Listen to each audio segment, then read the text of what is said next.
आप सभी ये तो जानते हो कि आज से ठीक 4.5 बिलियन ईयर्स पहले हमारे पृथ्वी के बनने की शुरुआत हुई थी। लेकिन क्या आप ये जानते हैं कि हमारे इस प्लैनेट की हिस्ट्री में एक टाइम ऐसा भी था जब पूरी अर्थ बर्फ से ढकी हुई थी। लगभग 25% लैंड ग्लेशियर्स से कवर था, जो कि काफी था इस पूरे प्लैनेट को बर्फ से ढकने के लिए। और इसी फिनोमेनन को साल 1837 में बायोलॉजिस्ट लुई अगेसी के द्वारा नाम दिया जाता है आइस एज। और वीडियो में आगे बढ़ने से पहले मैं बता दूं कि हम डॉक्टर लुई के आइस एज डिस्कवरी पर ज्यादा बात नहीं करेंगे ताकि वीडियो बोरिंग ना हो। और ऊपर से बस आप इतना समझ लीजिए कि लुई अगेसी को ग्लेशियर्स और फॉसिल्स की स्टडी के दौरान ये पता चला था कि पहले एक टाइम ऐसा भी रह चुका है जब पृथ्वी पर हर जगह ग्लेशियर्स हुआ करते थे। तो बस आप इतनी सी चीज दिमाग में रखिए, इस वीडियो को लाइक करिए और हम आपको ले चलते इस वीडियो में आगे।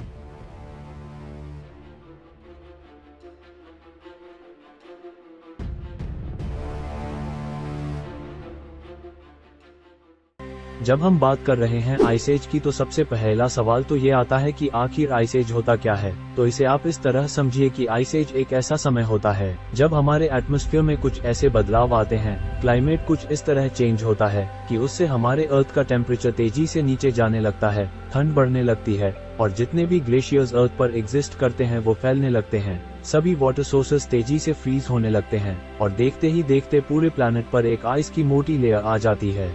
और हाँ, यह जब भी मैं तेजी से फ्रीज होना इस सेंटेंस का यूज कर रहा हूँ तो इसका मतलब कुछ दिन या महीने नहीं है, बल्कि इसका मतलब यहाँ कई हजारों साल है। एक आइस एज की जब भी शुरुआत होती है तब से उसे कई हजारों साल लग जाते हैं पूरा कंप्लीट होने में। ये समय 1000 साल से 20,000 साल के बीच में कहीं भी हो सकता है। तो दोस्तों, जिस आइस एज को शुरू होने में इतने साल लगते हैं, सोचिए वो चलता कितने समय तक होगा।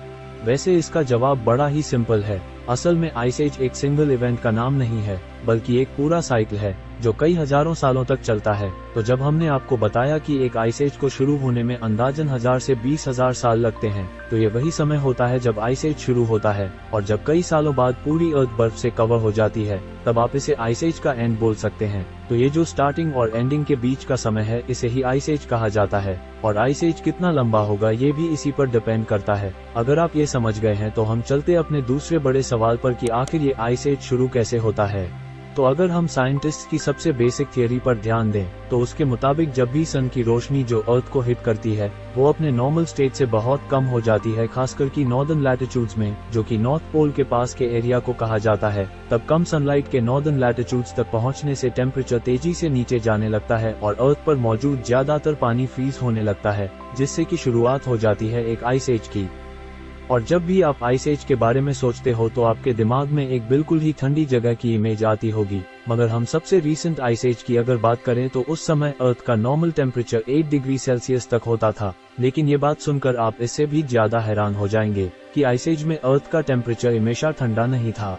सुनने में ये काफी अजीब लगता है, मगर इस तरह के फ्लिप फ्लॉप्स को साइंटिस्ट्स ने दो नाम दिया है, ग्लेशियर पीरियड और इंटरग्लेशियल पीरियड।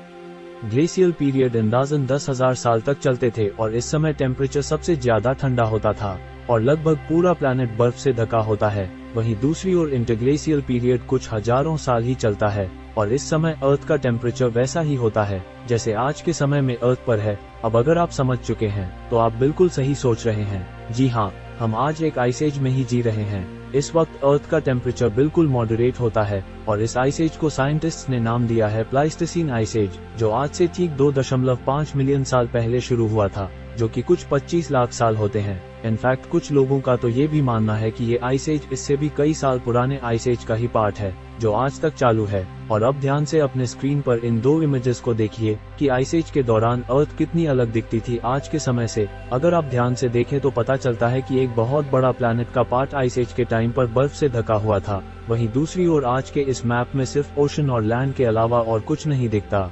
तो क्या दोस्तों, अब तक सिर्फ ये एक ही आइस एज हुआ है जिसमें हम आज भी जी रहे हैं, या पहले भी और ऐसे आइस एज हो चुके हैं? वेल, अगर हम साइंटिस्ट की थियरीज और रिसर्च को देखें तो उनके मुताबिक अब तक 5 बड़े आइस एज हो चुके हैं हमारी अर्थ की हिस्ट्री में, जिसमें सबसे पुराने और सबसे लंबे चलने वाले आइस एज को साइंटिस्ट ने नाम दिया है हुरोनियन। ये आइस एज करीबन 30 करोड़ साल तक चला था और ये आज से 2.5 बिलियन साल पहले हुआ था। अब अगर बात करें दूसरे नंबर की तो वो था क्रायोजेनियन, जो कि आज से 850 से 635 मिलियन साल पहले हुआ था। उसके बाद था एंडियन सहारन, जो 400 से 450 मिलियन ईयर्स पहले हुआ था। फिर कैरू, जो 350 मिलियन ईयर्स पहले हुआ। और आखिर में क्वाटर्नरी पीरियड जो 2.5 मिलियन साल पहले शुरू हुआ था, जिसमें हम आज भी जी रहे हैं।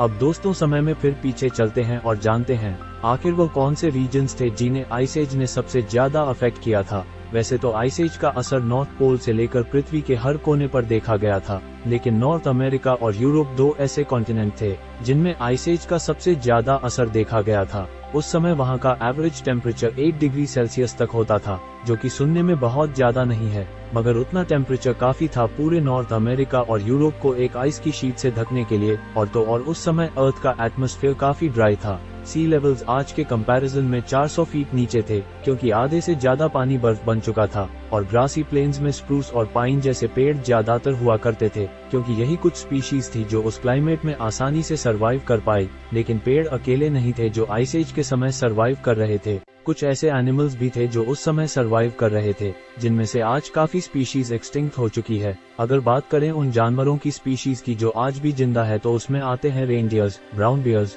Bison, wolfs, white tigers, ox. ये कुछ ऐसे एनिमल्स थे जो उस टाइम से आज तक सरवाइव करते आ रहे हैं बिना अपने आप को इवॉल्व किए। मगर कुछ ऐसे भी खास एनिमल्स उस टाइम पर हुआ करते थे जो आज के दिन एक्सटिंक्ट हो चुके हैं, जैसे कि मैमथ्स, जिनके बारे में तो लगभग आप सभी ने सुना ही होगा। इनके अलावा giant deers, cave bears, cave lions, spotted hyenas, sabre tooth tigers और सबसे खास वुली राइनोज, ये सभी एनिमल्स आइस एज के टाइम पर एग्जिस्ट करते थे, हंट किया करते थे। लेकिन धीरे धीरे बढ़ते टेम्परेचर की वजह से आइस एज के एंड तक ये सभी एनिमल्स एक्सटिंक्ट हो गए। और अगर आप सोच रहे हैं कि डायनासोर्स का क्या, तो मैं बता दूं कि डायनासोर्स आइस एज के वक्त तक एग्जिस्ट ही नहीं करते थे, वो कई साल पहले ही एक्सटिंक्ट हो चुके थे। अब वीडियो में इतनी चीजें जानने के बाद आप सोच रहे होंगे कि एनिमल्स का तो ठीक है, लेकिन क्या हम इंसान भी आइस एज में एग्जिस्ट करते थे? तो इसका जवाब है दोस्तों हाँ, होमो सेपियंस आइस एज के समय एग्जिस्ट करते थे। ना सिर्फ होमो सेपियंस बल्कि हमारे क्लोज रिलेटिव्स होमिनिड्स भी उस समय एग्जिस्ट करते थे, जिनमें एक स्पीशीज को कहा जाता था निएंडरथॉल्स, जो कि यूरोप में रहते थे, और दूसरी स्पीशीज का नाम था डेनिकोवैंस, जो कि एशिया में रिसाइड करते थे। मगर आप ये सुनकर हैरान हो जाएंगे कि ये दोनों ही स्पीशीज आइस एज के बाद एक्सटिंक्ट हो गई। आखिर क्या कारण था कि हम होमो सेपियंस उस आइस एज को सर्वाइव कर पाए, मगर हमारे क्लोज कजिन्स होमिनिड्स उसमें नाकाम रहे? इसके बहुत से अलग अलग रीजंस बताए जाते हैं। कुछ साइंटिस्ट का कहना है कि होमो सेपियंस का दिमाग ज्यादा डेवलप होने के कारण वो सर्वाइव कर पाए। अपने कम्युनिकेशन स्किल्स और टूल्स की मदद से होमो सेपियंस अपने सर्वाइवल के लिए नए लैंड ढूंढ पाए। कहा जाता है कि उस समय तक इंसान खुद को बचाने के लिए शेल्टर बनाना सीख चुका था, यहाँ तक कि खुद को ठंड से बचाने के लिए अर्ली होमो सेपियंस स्टिचिंग का भी इस्तेमाल किया करते थे। और शायद इन्हीं सब कारणों की वजह से होमो सेपियंस आज तक सर्वाइव करने में कामयाब हो पाए हैं। और हाँ, इस वीडियो को शॉर्ट और इंटरेस्टिंग रखने के लिए हमने सिर्फ जरूरी इन्फॉर्मेशन ही आपसे शेयर की है, लेकिन अगर आप आइस एज के बारे में और भी डिटेल में जानना चाहते हैं, तो आप space.com के इस आर्टिकल को चेक कर सकते हैं, जिसमें उन्होंने काफी बारीकी से हर चीज के बारे में बताया हुआ है। तो आइए अब बात करते हैं हमारे आखिरी सवाल पर, क्या आने वाले फ्यूचर में आइस एज फिर से अर्थ को कभी बर्फ से ढक सकता है? इसका सिंपल सा आंसर है दोस्तों, नहीं। भले ही हम अभी एक आइस एज में ही है, मगर आज की सिचुएशन को अगर देखा जाए तो फ्यूचर में अगर अर्थ तक पहुंचने वाली सनलाइट बहुत कम भी हो गई, तब भी अर्थ पर एक आइस शीट का आना मुश्किल है, क्योंकि हम इंसानों की फैलाई ग्रीन हाउस गैसेस से जो ग्लोबल वार्मिंग हो रही है, उसका लेवल इतना ज्यादा है कि आइस एज तो बहुत दूर की बात है, हमारे अर्थ का नॉर्मल टेम्परेचर भी रहना मुश्किल है। तो बस दोस्तों, आप सभी से यही रिक्वेस्ट है कि आप ज्यादा से ज्यादा पेड़ लगाइए और इस ग्लोबल वार्मिंग को रोकने का ट्राई करिए। और अगर आपको ये वीडियो पसंद आई तो इस वीडियो को लाइक और चैनल को सब्सक्राइब करें।